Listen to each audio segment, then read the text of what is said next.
মায়াপুরে এসে ফাইনালি আমরা হোটেল দেখতে বেরিয়ে গেছি। আর এই হোটেলটা এখন প্রথমেই এসেছি, মানে আমাদের টোটোলে নিয়ে এসেছে।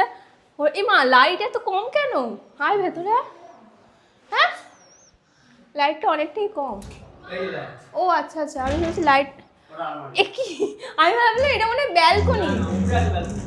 আমরা ওপরে থাকবো, এই রুমটা হচ্ছে মানে এরকম একটা এক্সাম্পল হিসেবে দেখাচ্ছে। তো এখানে আমরা 4টে মেয়ে শোবো কি করে হবে আমাদের? এইভাবে এইদিকে মাথা দিয়ে শুতে হবে আমাদের 4টে মেয়ে এখানে শোবো। আর বাথরুমটা দেখাই, আসো আসো আসো। পাও এই ভালোই আছে না? বাহ কত বড় বাথরুম দেখো। হ্যাঁ শাওয়ারও আছে, গিজারও আছে, সামনে আয় তুই। আর সমস্ত কিছু ঠিকঠাকই আছে। আমার তো ভালোই লেগেছে। কত টাকা বলছি রুমটা? 1000? 1000 টাকা? 1000 টাকা বেশি বলছে না কম বলছে তোমরা জানাও তো। এই দেখ দেখ দেখবি দেখবি আসো।